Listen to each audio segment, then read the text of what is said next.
Ladies and gentlemen, I take the privilege of introducing and inviting Mr. Barry Gardiner, who inspired us at the inaugural session of ISUW 2020 this morning with an enlightening and effective keynote. He's Member of Parliament for Brent North, House of Commons, London, and was appointed in 2016 as MP of House of Commons, London, and Shadow Secretary of State. A big round of applause, ladies and gentlemen, for Mr. Barry Gardiner. So first, our catechism. 59, 53, 40, 24. Say it after me. 59, 53, 40, 24. Now say it without me.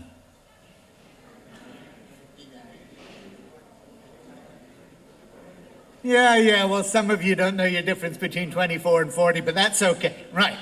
The Paris Agreement set a global target that countries had to aim towards, and in order to achieve it, we had to move our emissions trajectory, which was then 59 gigatons per annum by 2030. And we did. 5 years ago, the combined NDCs, the pledges of all the contracting parties, meant that instead of us emitting 59 gigatons, we would only produce 53. Our total pledges made the difference of, you still awake? 6 gigatons to our annual 2030 emissions.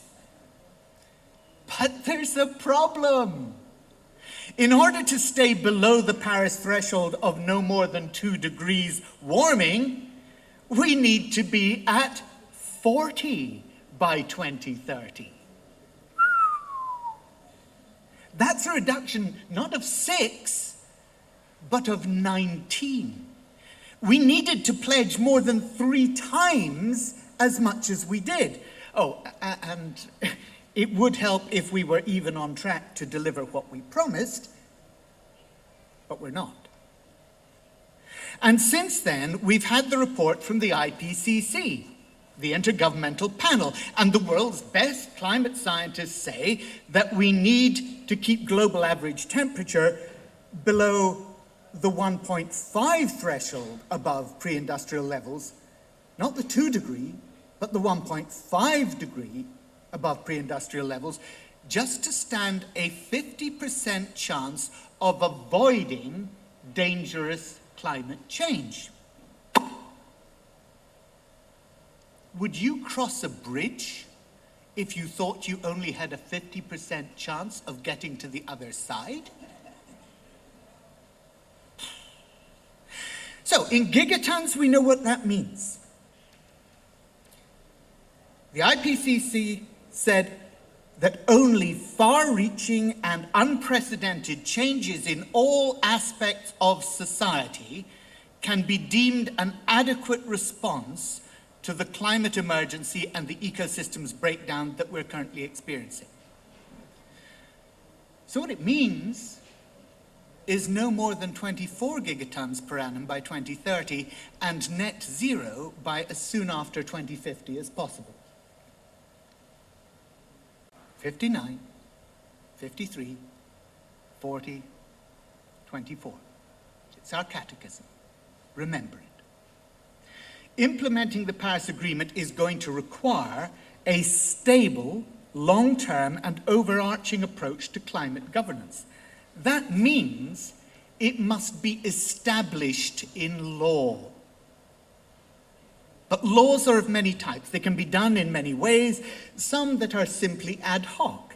So if we're going to achieve far-reaching and unprecedented changes in all aspects of society that's required, then we need a structure into which all the ad hoc and smaller pieces of enabling regulation can fit. We need comprehensive framework legislation that sets the structure for climate governance in a country and drives the necessary institutional responses. When I say framework legislation, I'm defining that as a law or an executive act with equivalent status, which serves as a comprehensive, unifying basis for climate change policy that can address multiple aspects of climate change mitigation or adaptation, and of course, preferably both. Such legislation encourages a strategic approach to climate policy, and crucially, it generates further policy action. So framework laws should be consistent with the Paris Agreement, which calls for countries to set out their pledges, their NDCs, nationally determined contributions, in terms that are across the entire economy. And the very first legislation of this sort was the 2008 Climate Change Act that we passed in the United Kingdom. It did three things that were very important. One, it set a long-term target based on the known science. Two, it established a series of legally binding 5-year carbon budgets. And three, it created an independent committee on climate change to provide advice to government about how to achieve both the long-term targets and the medium-term carbon budgets. Advice that the government could not manipulate to suit its short-term political needs because it was independent of government. The long-term target was very important. At that time, the target was 80% reduction in UK emissions from 1990 levels by 2050. In fact, it was changed last year to achieving net zero emissions by 2050. But the key thing was to set a strategic long-term goal that indicated to industry and business and the whole population what the direction of travel was. But a long-term goal can be politically vacuous if it's not supported by intermediate steps. Look, I'm a politician. Politicians are acutely conscious of the cost of any action and supremely capable of ignoring the long-term benefits of any policy if it imposes costs now, and whose far greater long-term gains may well fall into the lap of a future government of which they may or may not be a part.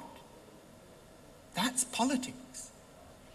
So those legally binding carbon budgets have been an essential part of delivering progress towards the long-term goal. They're proposed by the Independent Committee on Climate Change, who are charged under the statute with recommending the most economically efficient way of achieving the long-term goal to Parliament, and proposing to Parliament the magnitude of the 5-year carbon budgets that are necessary to do so.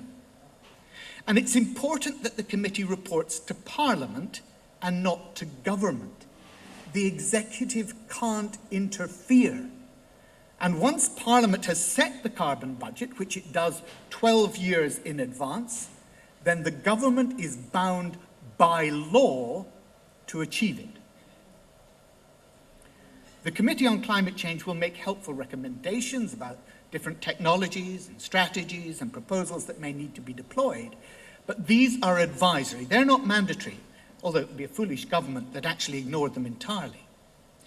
3 years ago, in 2017, for the first time ever, Britain generated more electricity from renewable energy than from gas and coal. And just 1 year later, a 9.7% increase on that. So how did it all come about? In 2001, the then Labour government in the UK introduced the Climate Change Levy. It's a tax on UK business designed to reduce the amount of energy that they use. It's collected by the energy supplier in accordance with how much energy the business uses at a set rate per kilowatt hour. Its primary aim is to promote energy efficiency, although it has also promoted renewable energy because businesses were able to claim an exemption if they could show that they bought their energy from renewable energy sources. That exemption was eventually removed in 2015. In 2002, we introduced the renewable obligation.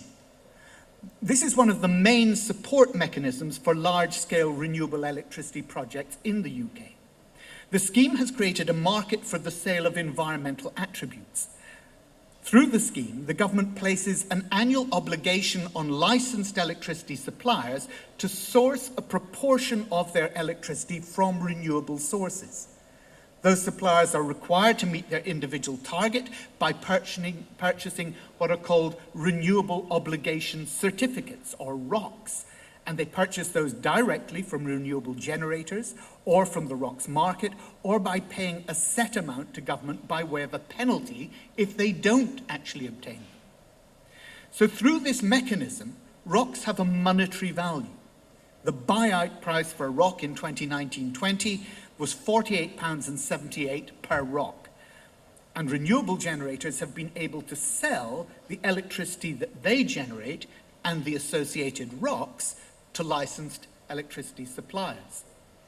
The scheme closed to all new generating capacity on 31st March 2017.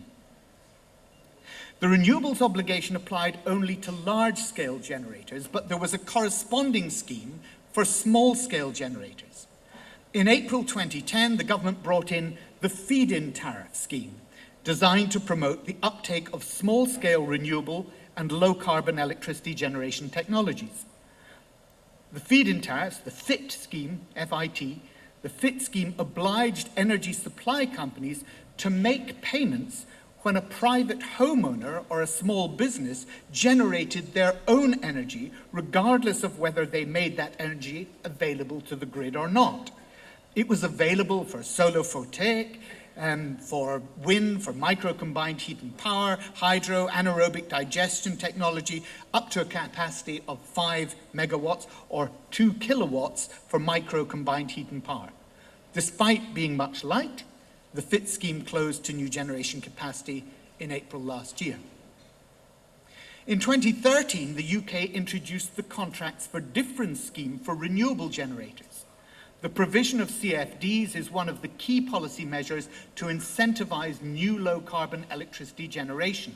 The provision of CFDs is intended to stabilise revenues for investors in renewables by helping developers secure the large upfront capital investment for low-carbon infrastructure.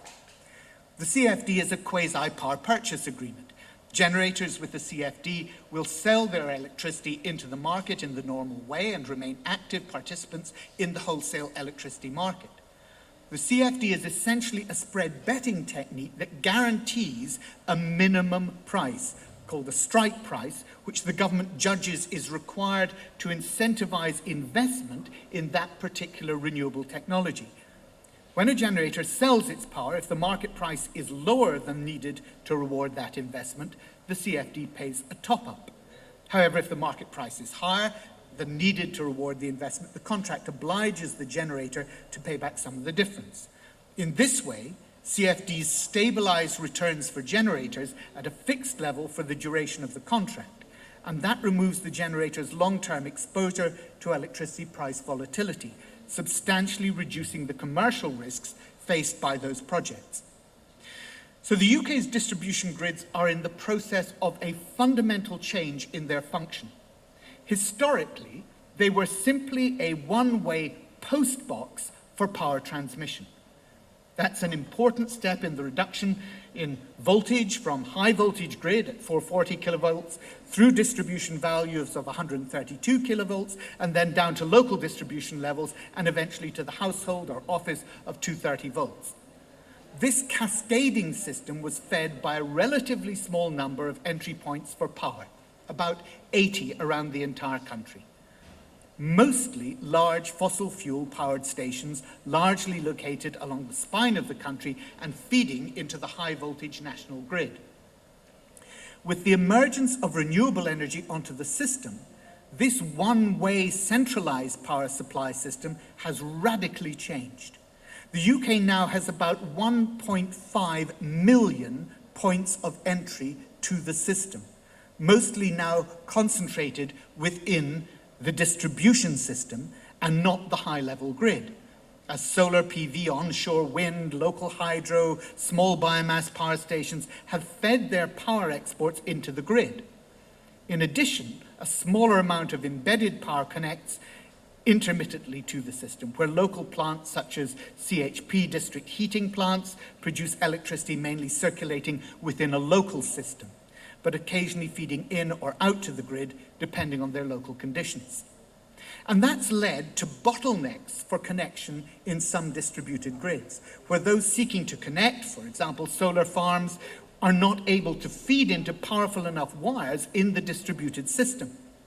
The choice here becomes whether to strengthen the grid with additional wires or to use different methods to give capacity, not only by managing supply, but by matching the level of demand to anticipated supply capacity. This choice is going to become a crucial element of managing the system in the future, when demand overall on the system increases as a result of the decarbonisation of heating in homes and the widespread adoption of electric vehicles across the UK. Some estimates suggest that electricity demand will double by the late 2040s as a result of these new requirements. The system is now two-way and requires quite different protocols than hitherto in order to balance its activities. It's no longer just about planning for national demand and then matching that likely demand from the power commissioned from large power stations. It now requires a variety of contributions to balance supply coming into the system at a variety of levels with a much more distributed pattern of demand. The new distributed grid, therefore, needs greater flexibility in being able to respond to multiple variants in the supply-demand equation, and must be able to ramp up or down rapidly in order to accommodate these differing demands. So part of the new flexibility lies in developing sources of supply that can ramp up very quickly to deal with those sudden peaks in supply. Fast start reserves such as pumped electricity storage and batteries to enable short-term storage of surpluses in the system when demand is low to be used at other times of the day to smooth out peak power demands. These storage projects consist in the majority of lithium-ion battery, lead-acid battery, open-loop pumps, hydro storage, closed-loop pump hydro storage, and modular compressed storage. Large batteries are now being installed to feed into the distributed grid. And in 2019, UK battery storage increased by 70%. This was as a result of government changing the regulatory regime, which treated electricity storage operators as consumers as well as electricity generators, resulting in electricity storage operators being charged double for using the electricity grid, once as a consumer when electricity is taken from the grid for storage, and again as a generator when exporting electricity to the grid. That's just an example of how bad regulation can stop proper investment in the system. So changes are also underway on moulding demand to fit supply at certain times, and that can be done by a variety of means.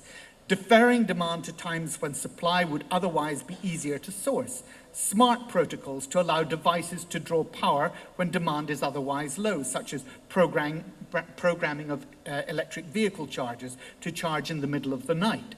Dynamic demand, smart programmable systems which allow customers, for a reward, to switch down or switch off devices at certain times, so switching their freezers off for an hour.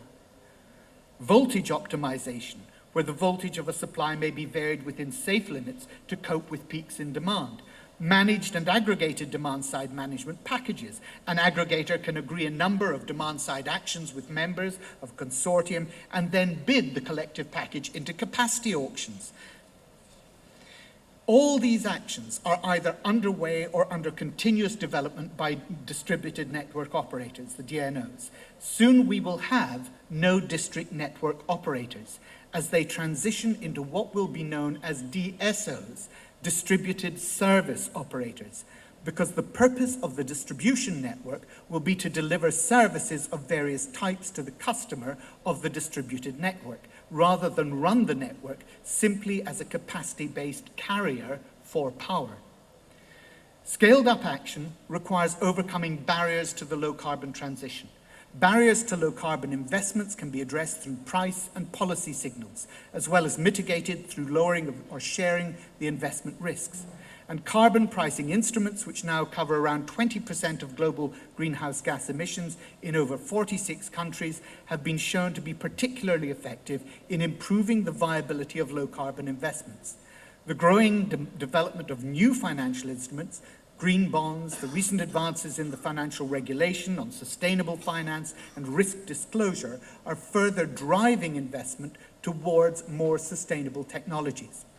And despite the urgency of action indicated by science and the clear economic case for investment in low-carbon transition, the scale of action in investment remains far below the required levels. The largest share of the investment for the transition will come from private sources. Business investment is driven by favorable risk-adjusted returns, which don't always favor low-carbon investment.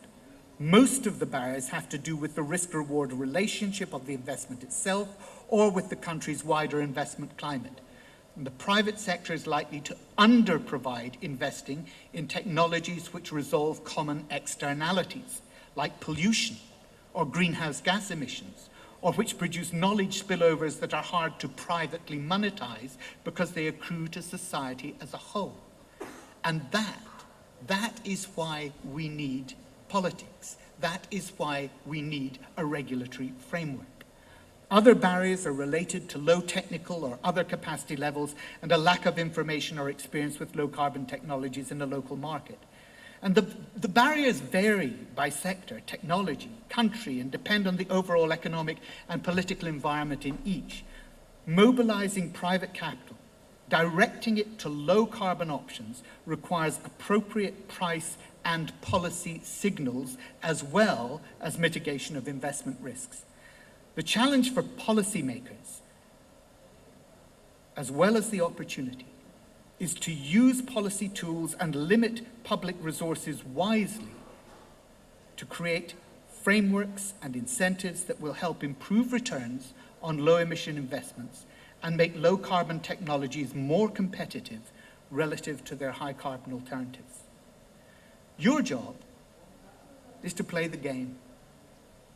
My job, the job of the politicians, the job of the regulators, is to set the rules.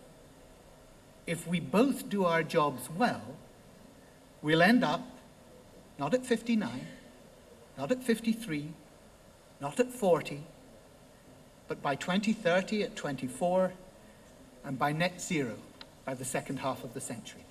Thank you.